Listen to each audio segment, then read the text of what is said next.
So MAGA is desperately trying to portray Kirk's killer as not one of them. If that man was any more full of he'd be a colostomy bag.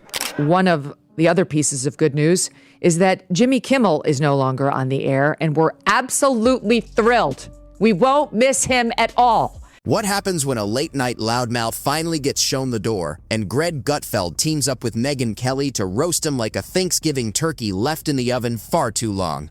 That's right. Jimmy Kimmel has been let go, and now the jokes are practically writing themselves.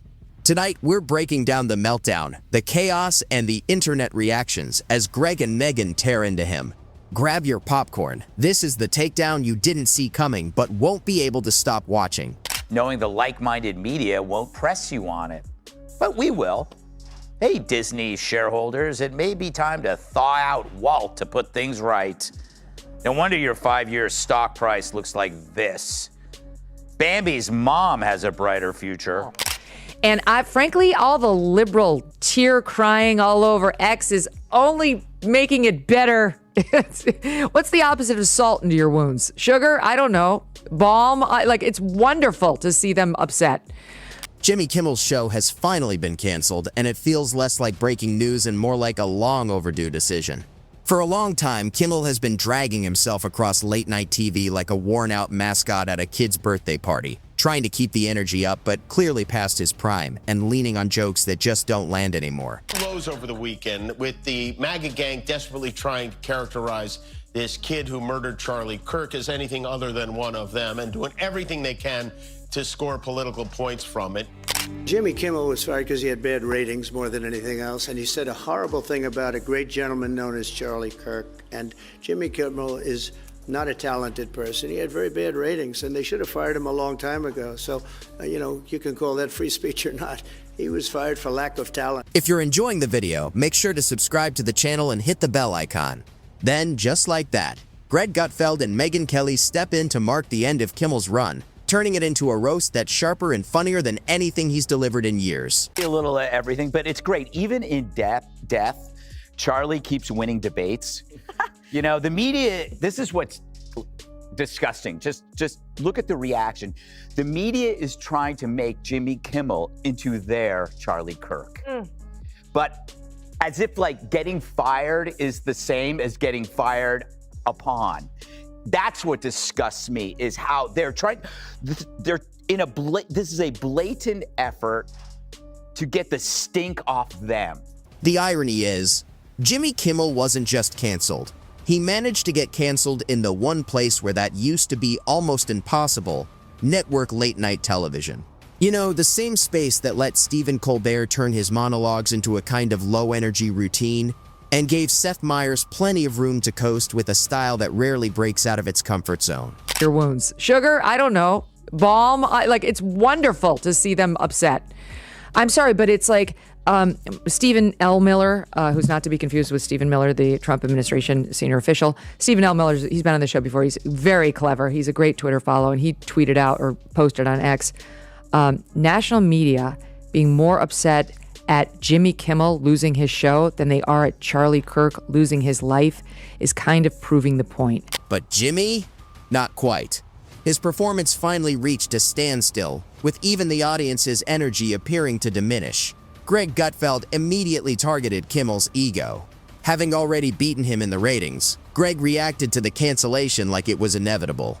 It wasn't just a win, it felt like a full victory lap across the late-night landscape. And the funny part, Greg didn't even have to try that hard. He just leaned back, smiled, and pointed out that the so-called king of late night was suddenly out of the spotlight. For Greg, it wasn't about pushing boundaries, it was more about concluding a narrative that was already losing its relevance. Megyn Kelly, on the other hand, came in with an entirely different style, more sharp and direct. While Greg kept things playful, Megyn focused more on the bigger picture, questioning both Kimmel's approach and his staying power. And Kimmel's reaction? That might be the most fascinating part. You get the sense he didn't see it coming, that maybe he believed his position was secure, but in the end, TV doesn't run on loyalty. It runs on attention, and when that starts to slip, everything changes. Decades of brainwash that created justification for violence and for murder. Sorry guys, he's not a victim. The victim is Charlie Kirk. The victims are his family. I don't shed any tears for a lefty millionaire who can still go home and see his kids. So look at this through that prism. Jason Bateman predicts a reckoning over Kimmel's suspension. Sorry, dude. The reckoning began without you. Your side got... And Kimmel couldn't pull in an audience even if he threw in free pizza and gas money. The ratings dipped, the viewers faded, and the buzz around the show just slowly disappeared. Greg Gutfeld leaned into that, pointing out how Kimmel once drew massive numbers, but now struggles to generate the same kind of attention. At one point, it almost felt like the show had become background noise. It's also worth remembering how Kimmel built his image over the years, positioning himself as a kind of moral voice in late night. But somewhere along the way, that connection with the audience started to slip. The comparison now feels more like someone trying a bit too hard to get laughs at the dinner table and not quite landing them. Greg's sharpest takeaway? It wasn't just about losing a show, it was about losing relevance in a space that moves fast and forgets even faster. And Greg understands what keeps people watching. His show still pulls in viewers who tune in, react, and stay engaged. Meanwhile, Kimmel's presence feels a lot quieter these days, with far less of the attention he once commanded. They're way more upset about this news, about this guy, this talking head who's been such a buffoon for so many years, doing nothing other than being unkind. I'm trying not to swear. It says right here on the top of my packet, reminder, no swearing, because I'm on Charlie's show now. He was so wholesome. But in any event, being such a jerk for so many years, losing his show, no one cares. Megyn brought the cold reality check. She pointed out that Kimmel spent years going after others, mocking, criticizing, and taking shots from the comfort of his studio chair. And now, the situation has reversed. The same spotlight he used on others is now on him. It wasn't just about the cancellation, it was about the contrast. For years, he carried himself like he was untouchable. Megyn didn't just react to the moment, she broke down what she saw as the bigger picture. The idea that what goes around eventually comes back around. And in Kimmel's case, it arrived in a way he probably didn't expect. Meanwhile, the internet swiftly responded. Clips started circulating, reactions poured in, and the whole situation quickly became a trending topic. Greg Gutfeld added his own spin, poking holes in the idea that this was all part of some planned exit. He compared it to someone pretending they didn't want dessert after dropping it, an excuse that doesn't quite convince anyone. Megyn also pushed back on that narrative, noting that if this were truly Kimmel's decision, there wouldn't already be so much talk about who might replace him. Thrown off social media. CNN tried to get Fox off the air. Do you remember that? Stelter, that don't say that. Stelter tried to get us off the air, and we're on a private airway. We're not in a public thing like ABC is. While they were doing this, they were promoting rhetoric that demonized people with different viewpoints. So there isn't a both sides here. You can't turn Kimmel into Kirk. That is disgusting, and I'm gonna control myself. Let's look at the obvious here. And here's where it gets even more interesting. Kimmel wasn't just beaten in the ratings by Greg Gutfeld, he was clearly outperformed. Gutfeld built a loyal audience, carved out his own lane, and turned his show into a real contender in the late-night space. Meanwhile, Kimmel leaned more and more into political commentary, which didn't connect with everyone the way it once did. Night after night, Greg consistently delivered sharp commentary and maintained a strong momentum. And now, it feels like he's come out ahead. In this business, if you can't hold the audience, the network starts to see you as a risk. Watching Greg and Megyn break it all down felt less like simple commentary and more like a lesson in how quickly things can change in entertainment. Stay too predictable, lose the crowd, and the spotlight moves on. Kimmel's journey is a wild one, from street pranks to big monologues to this turning point. Greg walks away with the ratings edge, Megyn gets to deliver the sharp analysis, and Kimmel, well, he's left figuring out what comes next after a long run in the spotlight. Jimmy Kimmel wasn't sorry. Okay, we played the soundbite on our show for you yesterday, and I'll play it here now just for those of you who haven't heard what got him indefinitely suspended. He's fired. We'll see, unless Disney bends the knee. But right now, it's not looking good for old Jimbo. Here's what he said in SOT 7. And he said that when he knew that it wasn't the case. The evidence had been ubiquitous about this person's left-leaning and commitment to left-wing ideology. We've gone through it repeatedly. You all know. And all of that was out before Jimmy Kimmel said that on Monday night. Did he come out on the air on Tuesday night and try to correct his lie? No, because it was a lie. It was an intentional misstatement of fact. Greg quipped that Kimmel's farewell show might have been better suited for a middle school cafeteria, the only place he might still pull a crowd. Megyn, ever the sharper edge, suggested he could try lecturing Goldfish, since at least they wouldn't walk out halfway through his monologue. Together, they didn't just take Kimmel down, they buried what was left of his career under a pile of well-deserved ridicule. And honestly, late nights needed it. For years, shows like his had drifted into political pep rallies disguised as comedy hours, with Kimmel leading the way, trading laughs for lectures, jokes for judgments. Greg Gutfeld and Megyn Kelly didn't just comment on the cancellation, they owned it. Greg with his target grin and punchlines sharper than anything Kimmel ever managed. Megyn with surgical precision, exposing hypocrisy layer by layer like peeling an onion. The difference? This onion made everyone laugh instead of cry. It's Matt Dowd who got fired for saying Charlie Kirk had it coming. He found a new revenue stream. He's actually selling t-shirts with his quote on it. Who's gonna buy that? I mean, besides the entire cast and crew of The View and Jimmy Kimmel. Not me, I have enough women yelling, "Take your shirt off." In the end, Jimmy Kimmel's career has officially become the joke, and he's not even the one telling it. Greg Gutfeld takes the crown. Megyn Kelly gets the final word. And Kimmel?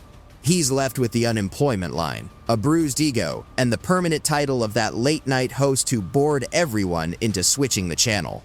Somewhere in a dusty Hollywood office, there's probably a plaque that once read Jimmy Kimmel Live, now collecting cobwebs. A perfect metaphor for his career, forgotten, dusty, and left behind, while everyone else moves forward. Greg and Megyn didn't just take him down. They reminded the world that comedy actually matters. Miss the mark, and you end up exactly where Kimmel is today, canceled, clowned, and irrelevant. The subplot? Watching Kimmel's fans scramble to defend him, clinging like passengers on a sinking cruise ship. Greg had a field day with it, comparing Kimmel's defenders to fans insisting their favorite band didn't really break up. They were just exploring solo projects.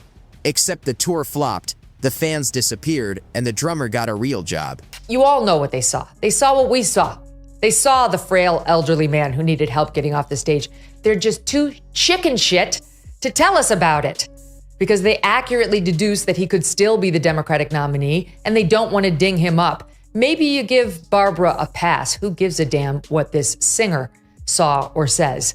But you know what? Jimmy Kimmel happens to be employed by ABC. That's Kimmel's reality. He's not going out on top. He's going out because the network finally realized even reruns of The Golden Girls were pulling better numbers. Megyn Kelly drove the point home, reminding everyone how Hollywood once treated Kimmel like the golden boy of late night, inviting him to every award show, plastering him on magazine covers, and handing him profiles usually reserved for astronauts and saints. Now, he's radioactive. Invites vanish, celebrity friends stop calling, and old allies act like they barely know him. That's just how Hollywood works. Loyalty lasts only as long as the ratings do. And speaking of ratings, let's not sugarcoat it. Kimmel was playing checkers while Greg Gutfeld was playing four-dimensional chess, capturing an audience that actually wanted to be entertained. Megyn pointed out that lately, Kimmel's viewers were mostly political junkies, tuning in for the same 5 recycled punchlines, and even they eventually got bored and switched to Netflix. It's not just that Kimmel failed, it's that he failed at the one thing he was supposed to do. Late-night TV is about charisma, wit, and timing, and he lost all 3 along the way. The killer phrase was at the end when Kimmel said, "You just don't realize it." Because you see, he's smarter than you, and he needs you to know that. And his ego can't bear that there's someone out there more famous and more influential than him. I got news for you, Kimmel. The last time you mattered, Bruce Jenner still had Last night, mostly, that there were multiple reasons why Jimmy Kimmel was pulled off the air. But chief among them was, not only was he not planning on apologizing when he was going to go back out on his show Wednesday evening, he was planning on attacking MAGA. Somewhere along the line, Kimmel decided being a part-time activist and full-time scold was more important than actually making people laugh. That's like a chef deciding seasoning is optional. The audience notices, they leave, and eventually the doors close for good. Greg joked that Kimmel's cancellation wasn't really a cancellation at all, it was a mercy killing. The network finally pulled the plug on a show that had been flatlining for years. Megyn, always precise with her analysis, added that Kimmel probably knew it was coming. You can only stare at empty seats and ratings charts shaped like ski slopes for so long before reality sinks in. So, what's next for Jimmy Kimmel? In the end, his legacy won't be the jokes he told or the interviews he hosted. It's a reminder that arrogance, hypocrisy, and mediocrity eventually catch up. And thanks to Greg Gutfeld and Megyn Kelly, the punchline has never been clearer. Kimmel didn't just lose his show, he lost the illusion that anyone really cared in the first place. And that, my friends, is the real comedy.